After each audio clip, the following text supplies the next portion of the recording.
অবশেষে ক্যাটাগরি 9-এ শাহ আমানত বিমানবন্দর সব ধরনের বিমান অবতরণ উড্ডয়নের যোগ্যতা অর্জন, বাড়ানো হয়েছে রানওয়ে ও অগ্নি নির্বাপনের সক্ষমতা।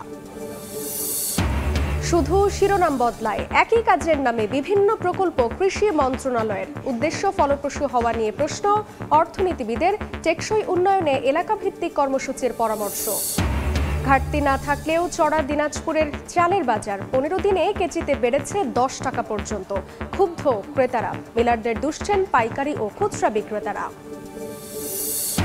এবং ইউরো, কোপা আমেরিকা ও অলিম্পিকের প্রভাব পর্তুগালের পর্যটন খাতে। পর্যটক কম থাকায় ব্যবসায় চরম মন্দা, ক্ষতিগ্রস্ত স্থানীয় সহ প্রবাসী বাংলাদেশি ব্যবসায়ীরা।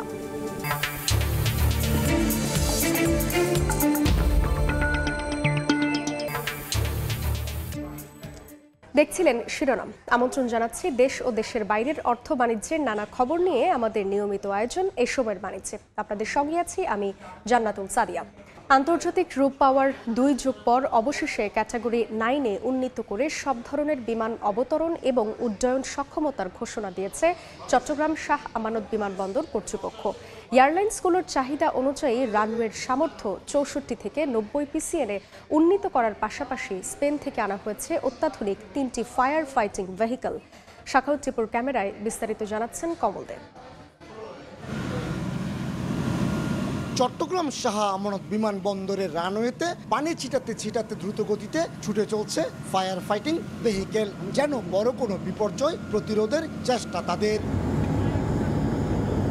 আরেক অংশে পাইপ নিয়ে রানওয়ের দিকে নানা ভঙ্গিমায় পানি ছিটাচ্ছে বিমানবন্দরের কর্মচারীরা। এদেরকে আবার পানি ছিটানোর পাশাপাশি ফায়ার ফাইটিং ভেহিকেল পরিচালনায় সহায়তা করছে 3 বিদেশি। ইন্টারন্যাশনাল রুটের বড় ফ্লাইট নামাতে আগে সক্ষমতা বাড়ানো হয়েছিল, রানওয়ের প্রয়োজন ছিল অগ্নি নির্বাপন ব্যবস্থার সক্ষমতা বাড়ানো। এরই অংশ হিসেবে বিদেশ থেকে আনা হয়েছে 3টি অত্যাধুনিক গাড়ি। এইভাবেই চট্টগ্রাম শাহ আমানত বিমানবন্দরের ক্যাটাগরি 8 থেকে 9-এ উন্নীত করার অংশ হিসেবে বাড়ানো হচ্ছে অগ্নি নির্বাপন সক্ষমতা। অবশ্য আগে চট্টগ্রাম শাহ আমানত বিমানবন্দর ক্যাটাগরি 7-এ থাকলে 8-এর সুবিধা পেত। একটা গাড়িতে 12,000 লিটার পানি, 1440 লিটার ফুম এবং 250 কেজি ড্রাই কেমিক্যাল পাউডার আছে। ওই অনুযায়ী ক্যাটাগরির চাইতে আমরা অনেক আপগ্রেড অবস্থায় আছি এখন।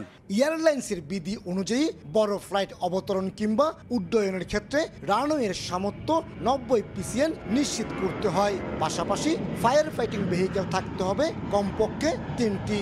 আগে চট্টগ্রাম শাহ আমানত বিমানবন্দরের রানওয়ের সামর্থ্য ছিল 64 পিসিএন এবং ফায়ার ফাইটিং ভেহিকেল ছিল মাত্র 2টি। বর্তমানে রানওয়ের স্ট্রেংথ 90 পিসিএন এবং ফায়ার ফাইটিং ভেহিকেল 5টিতে উন্নীত করা হয়েছে। ক্যাটাগরি 9 হওয়ার পরে যেটা হয়েছে, আমাদের সৌদি এয়ারলাইন্স, বিভিন্ন কাতার এয়ারওয়েজ প্লাস অন্যান্য যে এয়ারলাইন্সগুলো, তারা এখন স্বস্তিতে আছেন যে তারা এখন এখানে এসে ল্যান্ড করতে পারবেন এবং আমরা এটা যদি কোনো ইমার্জেন্সি হয় সাথে সাথে আমরা এটাকে সমাধান দিতে পারবো। 2000 সালে জাপানি সংস্থা জাইকার সহযোগিতায় আন্তর্জাতিক রূপ পাওয়া চট্টগ্রাম শাহ আমানত বিমানবন্দরে বছরে 16 লাখ যাত্রী যাতায়াতের পাশাপাশি 20,000-এর বেশি ফ্লাইট উঠানামা করে। কমল দে, সময় সংবাদ, চট্টগ্রাম। শিরোনামে কিছুটা পরিবর্তন করেই মাঠ পর্যায়ে একই কাজের বিভিন্ন প্রকল্প পরিচালনা করছে কৃষি মন্ত্রণালয়। এতে প্রকল্পের মূল উদ্দেশ্য কতটা ফলপ্রসূ হচ্ছে তা নিয়ে প্রশ্ন তুলেছেন কৃষি অর্থনীতিবিদরা। তাদের মতে টেকসই উন্নয়ন জোরদারে নিতে হবে এলাকাভিত্তিক কর্মসূচি। বিষয়টি স্বীকার করে কৃষি বিভাগ বলছে পুরনো ধাঁচ থেকে বের হওয়ার পরিকল্পনা রয়েছে তাদের। কাজল আব্দুল্লাহর রিপোর্ট।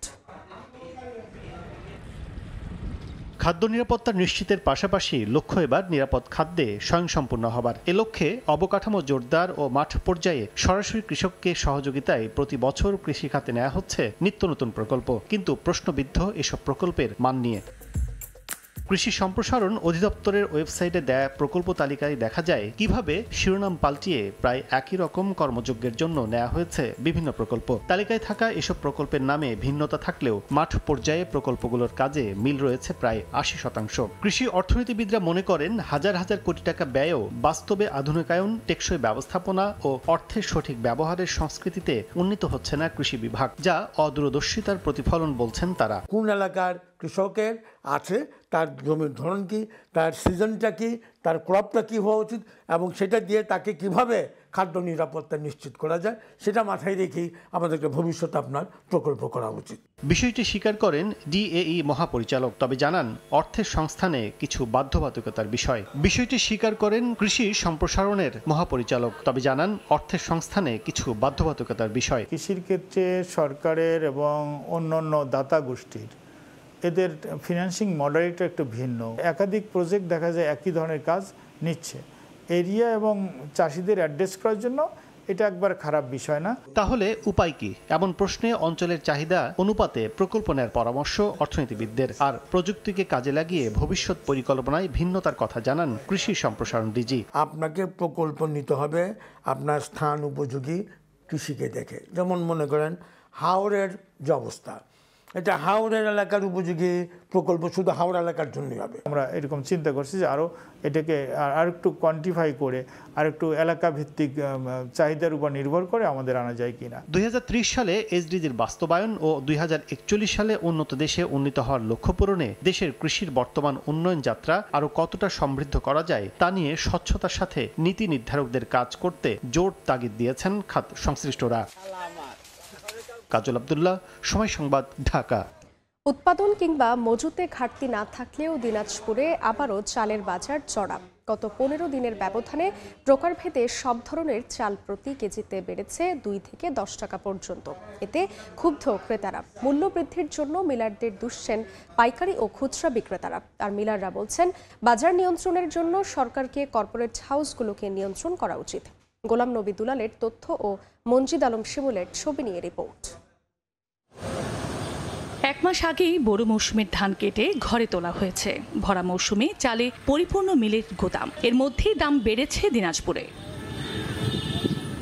গত 15 দিনের ব্যবধানে প্রকারভেদে সব ধরনের চাল প্রতিমণে বেড়েছে 80 টাকা থেকে 400 টাকা পর্যন্ত। হঠাৎ মূল্য বৃদ্ধিতে বিপাকে পড়েছেন ক্রেতারা। দ্রব্যমূল্যের ঊর্ধ্বগতির মধ্যে আবার চালের দাম বাড়ায় সংসার চালাতে হিমশিম খাচ্ছেন বলে জানান তারা। চাল কিনে প্রতি মাসে খাওয়াটাই আমাদের জন্য খুব সমস্যা। চাল বস্তায় 150 থেকে 200 টাকা মিনিকেট চাল বাজারে বেশি। চাল কিনতে আসি আমরা কি করব, দিশাহারা হয়ে যাচ্ছে। এদিকে মিলারদের কাছে পর্যাপ্ত চাল মজুদ থাকার পরও বেশি দাম রাখার অভিযোগ পাইকারি ও খুচরা বিক্রেতাদের। সব চালগুলোর দাম বাড়ে গেছে, 5 থেকে 6 টাকা কেজিতে বাড়ে গেছে চালগুলো। চাউলে 50 কেজির বস্তায় 1.5 থেকে 200 টাকা দাম বাড়ছে। মিলাররা এখনকার দোষ দেয়, বর্তমান বাজারের দোষ দিয়ে ওরা বিভিন্নভাবে দাম বাড়ায়। আর মিলাররা জানান কর্পোরেট হাউসগুলোকে সরকার নিয়ন্ত্রণ করলে দাম নিয়ন্ত্রণ হবে। বড় বড় কোম্পানিদের সঙ্গে আসলে পেরে ওঠাটা খুব কঠিন। তো এই জন্য আমাদের অনুরোধ যে এই জায়গায় যদি একটু সরকারের নজরদারি কর দেয় তাহলে হয়তো বাজারটাকে নিয়ন্ত্রণ করা সম্ভব। দিনাজপুরে automatic hot flue, major rice mill ও হাস্কিং মিল রয়েছে 2200। শহরের পুরহাট শিল্প এলাকা থেকে গড়ে দৈনিক 2 শতাধিক ট্রাক চাল বিভিন্ন এলাকায় সরবরাহ করা হয়। সময় সংবাদ, দিনাজপুর।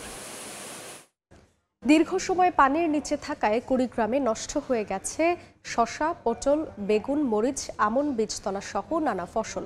এতে দিশেহারা অন্তত 50,000 কৃষক। কৃষি খাতে 105 কোটি টাকার ক্ষতি হয়েছে বলে জানিয়েছে স্থানীয় কৃষি বিভাগ। বন্যার পানি নেমে গেলে কৃষকদের প্রণোদনা দেওয়ার আশ্বাস সংশ্লিষ্ট বিভাগের। জামিল মিয়ার ছবিতে বাদশাহ সৈকতের রিপোর্ট। পানির নিচে জমির ফসল, তবে মারা গেছে সব গাছ। কোথাও কোথাও পড়ে আছে সবজির মাচা। চলতি মৌসুমে বন্যায় ডুবে যায় সহ জেলার নিম্নাঞ্চল। এ সময় ব্রহ্মপুত্র, ধরলা, দুধকুমার ও তিস্তা নদীর পানি বিপদসীমার উপর দিয়ে প্রবাহিত হয়। দীর্ঘ সময় পানির নিচে থাকায় নষ্ট হয়ে যায় শসা, পটল, বেগুন, মরিচ, আমন বীজতলা সহ বিভিন্ন ফসল। এতে দিশেহারা অন্তত 50,000 কৃষক। ক্ষতি কাটিয়ে উঠতে সরকারি সহায়তার দাবি। ধান, চাউল, বিছন টিছন সব ধ্বংস করে দিয়ে দিচ্ছে। পাট বয়েছিলাম, পাট শেষ, তিল আসিল, তিল শেষ, ওই যে জাংলাগুলো আমার শেষ। 10-12 দিন পানি থাকার পরে এটা সব ক্ষতি হয়ে গেছে। এটা কৃষকের জন্য একটা বড় একটা ঘাটতি। এই ঘাটতির কারণে এটা পূরণ হওয়া একটা সম্ভাবনা যদি একটু কষ্ট করেও যদি করা যায়, সরকার যদি আগাম সরিষা, গম ভুট্টা বা এই বীজগুলো যেটা আগাম আছে সেই বীজগুলো যে সরকার সাপ্লাই দেয়, আমার বিশ্বাস কিছুটা হলেও মানুষ উপকার করতে পারবে। বন্যায় কুড়িগ্রামের কৃষি খাতে 105 কোটি টাকার ক্ষতি নিরূপণ করা হয়েছে। বন্যার পানি নেমে গেলে কৃষকদের প্রণোদনা দেওয়ার আশ্বাস কৃষি বিভাগের। এই ক্ষতিগ্রস্ত যে ফসল সেটির আমরা হিসাব তৈরি করছি। আমরা এ পর্যন্ত যেটি আমরা পেয়েছি যে প্রায় 105 কোটি টাকার ফসল ক্ষতিগ্রস্ত হয়েছে এবং আমাদের ক্ষতিগ্রস্ত কৃষকের সংখ্যা প্রায় 50,000। কৃষি বান্ধব সরকার এই ক্ষতিগ্রস্ত কৃষকদের জন্য কৃষি পুনর্বাসন ঘোষণা করবেন। কৃষি বিভাগের তথ্য মতে চলমান বন্যায় কুড়িগ্রামের 7,500 হেক্টর জমির ফসল নষ্ট হয়েছে। বাদশা সৈকত, সময় সংবাদ, কুড়িগ্রাম। এক্সপ্রেস সার্ভিসের মাধ্যমে পণ্য খালাস আইন প্রত্যাহারের দাবিতে দ্বিতীয় দিনের মতো আজও কর্মবিরতি পালন করছে আমদানি রফতানি কার্যক্রমের সহায়তাকারী সিএনএফ এজেন্টরা। এই মুহূর্তে সবশেষ খবর জানাতে ঢাকা কাস্টমস হাউসের সামনে আছেন রিপোর্টার জিন্না তারা যশোয়া। সরাসরি যাচ্ছি তার কাছে।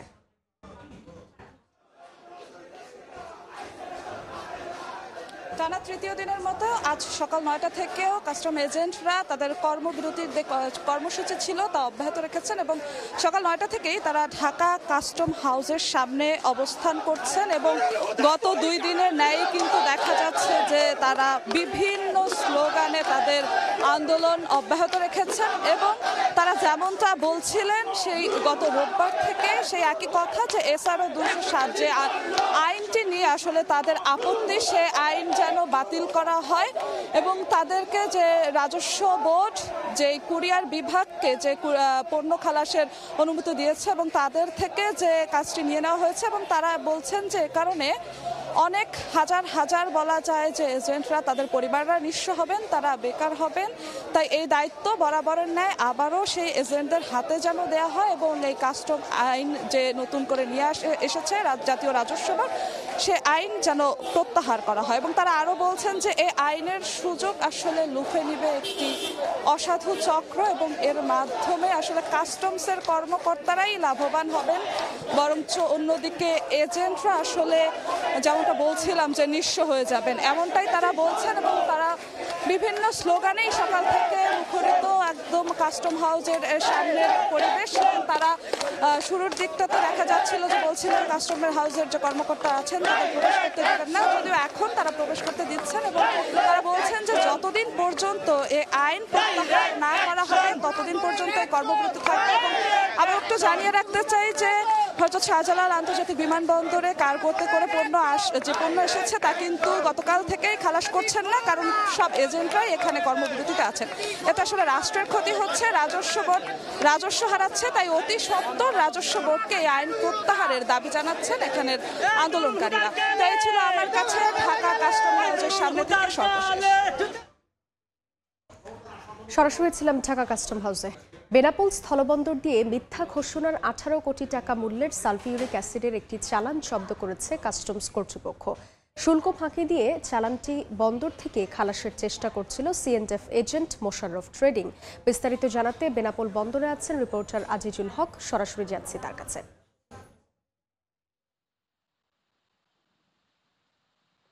বেনাপোল বন্দর দিয়ে ভারত থেকে যে সমস্ত পণ্য আমদানি হয়ে থাকে এই সমস্ত আমদানি পণ্যের মধ্যে বড় একটি অংশ রয়েছে কিন্তু অ্যাসিড জাতীয় বিভিন্ন ধরনের কেমিক্যাল।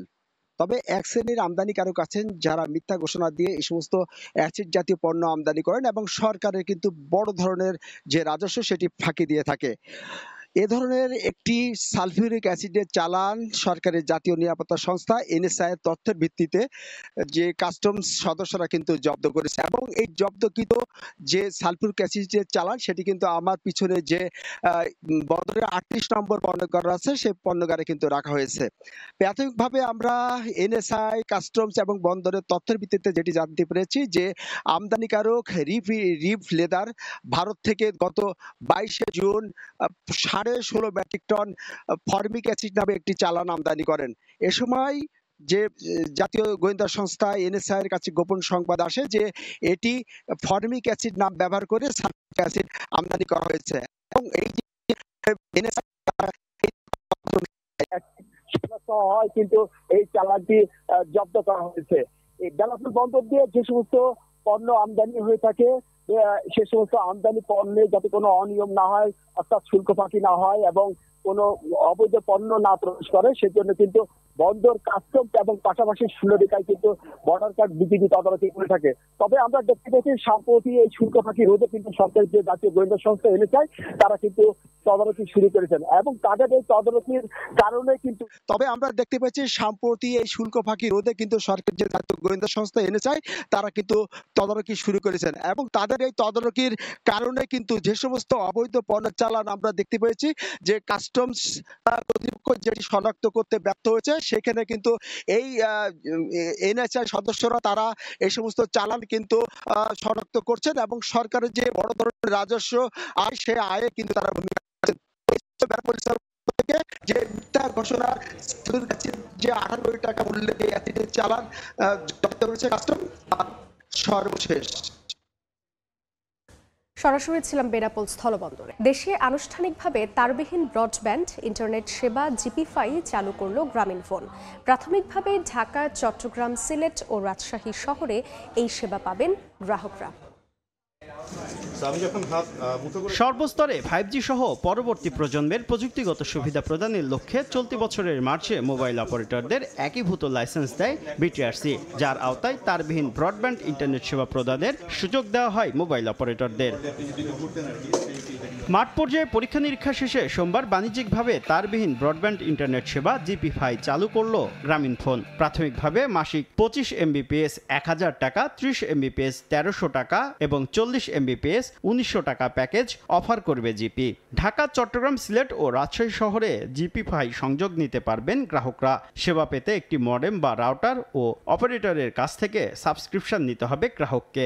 সাবস্ক্রিপশন নিতে ওয়েবসাইটে গিয়ে পছন্দের সেবা অর্ডার করতে হবে। এরপর একজন কর্মী গিয়ে রাউটার ইনস্টল করবেন। 2 ধরনের রাউটার রয়েছে, যা কিনতে গুনতে হবে 4 থেকে 7,000 টাকা পর্যন্ত। We are introducing for the first time in Bangladesh the first ever fixed wireless access service. We call it GPFi Unlimited. অনুষ্ঠানে সেবার মান নিয়ে গ্রাহক অসন্তোষ দূর করতে জিপিকে নির্দেশনা দেন বিটিআরসির চেয়ারম্যান। আমি চাই না আপনারা একটু মানুষকে ফাঁকি দেন, মানুষ যেন না বলতে পারে যে এখানে ফোন কোম্পানিগুলো টাকা চুরি করে। এ সময় কলড্রপ ইস্যুতে বিটিআরসির দা শোকজের জবাব গ্রামীণফোন দিয়েছে বলে জানান টেলিযোগাযোগ প্রতিমন্ত্রী। গুণগত মানের উন্নয়ন হয়ে থাকে তাহলে তাদেরকে এটা অব্যাহত রাখার জন্য বলা হবে, আর যদি গুণগত মানের উন্নয়ন না করে থাকে তাহলে অবশ্যই তাদেরকে জরিমানা করা হবে। বিটিআরসির তথ্য মতে বর্তমানে গ্রামীণফোনের গ্রাহক সংখ্যা 8,49,00,000। Spreading across Bangladesh. Shuvo Khan, Somoy Sangbad, Dhaka. Remittance সেবা সহজ করতে ইসলামী ব্যাংক বাংলাদেশ পিএলসির সঙ্গে চুক্তি করেছে নগদ লিমিটেড। সোমবার রাজধানীর মতিঝিলে ইসলামী ব্যাংক টাওয়ারে এ চুক্তি স্বাক্ষর হয়। উপস্থিত ছিলেন ইসলামী ব্যাংকের ব্যবস্থাপনা পরিচালক মোহাম্মদ মনিরুল মওলা ও নগদের নির্বাহী চেয়ারম্যান ও সিইও তানভীর এম ইসুক। চুক্তিতে নিজ প্রতিষ্ঠানের পক্ষে স্বাক্ষর করেন ইসলামী ব্যাংকের উপ ব্যবস্থাপনা পরিচালক মিফতাহ উদ্দিন ও নগদের নির্বাহী পরিচালক মারুফুল ইসলাম ঝলক। এতে নগদের গ্রাহকরা ইসলামী ব্যাংকের সঙ্গে যুক্ত হয়ে বিশ্বের 200-র বেশি দেশ থেকে পাঠানো রেমিটেন্স দ্রুত সময়ে ও সহজে সংরক্ষণ করতে পারবেন।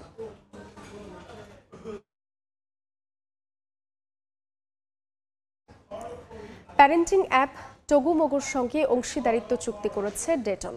মা ও শিশুর জন্য উন্নত স্বাস্থ্যসেবা নিশ্চিতে একসঙ্গে কাজ করবে কোম্পানি দুইটি। রাজধানীর গুলশানে রেকিট বেনকিজার বাংলাদেশের হেড অফিসে এই চুক্তি স্বাক্ষর হয়। অনুষ্ঠানে উপস্থিত ছিলেন রেকিট বেনকিজার পিএলসির ব্যবস্থাপনা পরিচালক বিশাল গুপ্তা সহ অন্যান্য ঊর্ধ্বতন কর্মকর্তারা। এই অংশীদারিত্বের আওতায় উভয় প্রতিষ্ঠান নিজেদের দক্ষতা কাজে লাগিয়ে নতুন বাবা মায়েদের প্রয়োজনীয় স্বাস্থ্য সংক্রান্ত তথ্য, রিসোর্স এবং পণ্য সরবরাহ করবে। মার্কিন নির্বাচনী প্রচারণায় ট্রাম্পকে লক্ষ্য করে গুলি চালানোর পর আবারও চাঙ্গা ভার্চুয়াল মুদ্রা বিটকয়েনের লেনদেন। দাম উঠে গেছে 2 সপ্তাহের মধ্যে সর্বোচ্চ।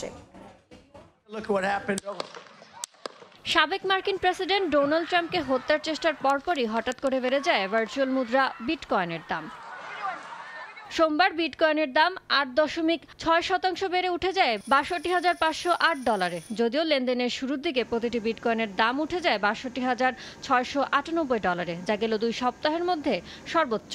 বছর ব্যবধানে বিটকয়েনের দাম 47% বেড়েছে বলে জানিয়েছে বার্তা সংস্থা রয়টার্স। একই সঙ্গে আরেক ভার্চুয়াল মুদ্রা ইথারের দামও 6.8% বেড়ে দাঁড়ায় $৩,৩২২।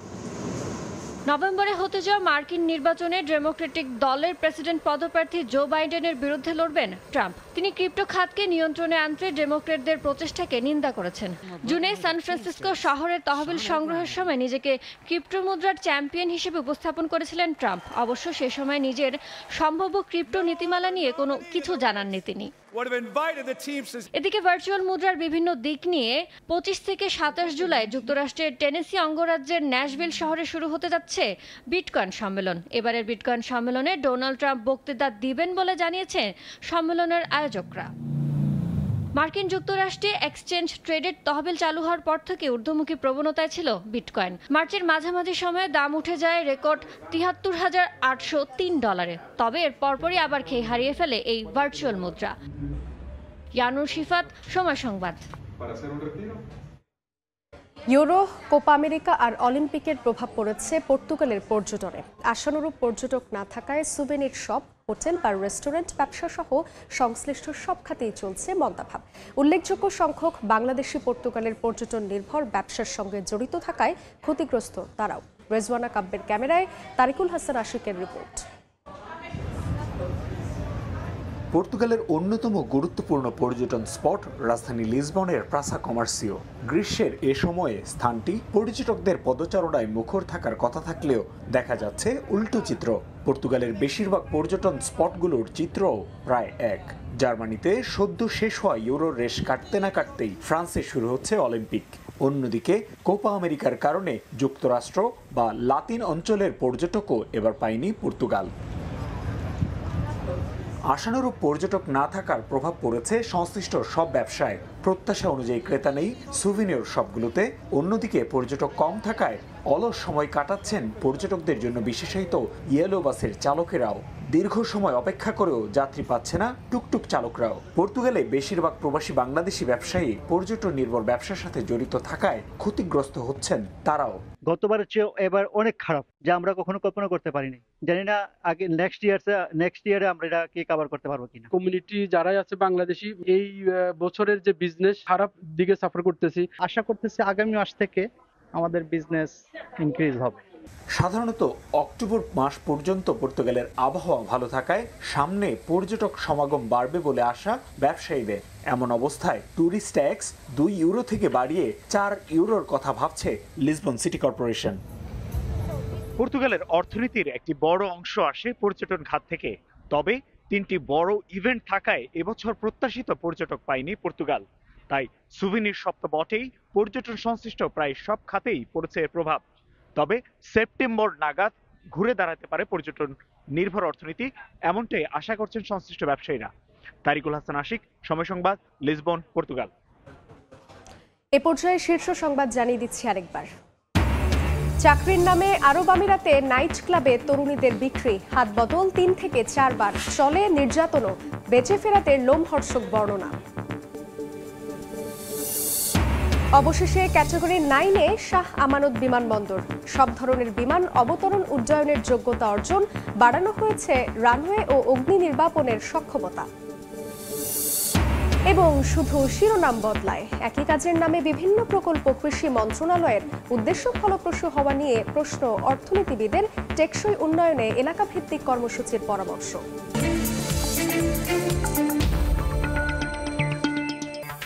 এই ছিল এ সময়ের বাণিজ্য। এরপর সময় সংবাদ নিয়ে সঙ্গে থাকবেন সহকর্মী ইমদাদুল হক। সাদিয়া, আপনাকে ধন্যবাদ। সময় সংবাদ নিয়ে ফিরছি কিছুক্ষণ পর, সঙ্গে থাকুন সবাই।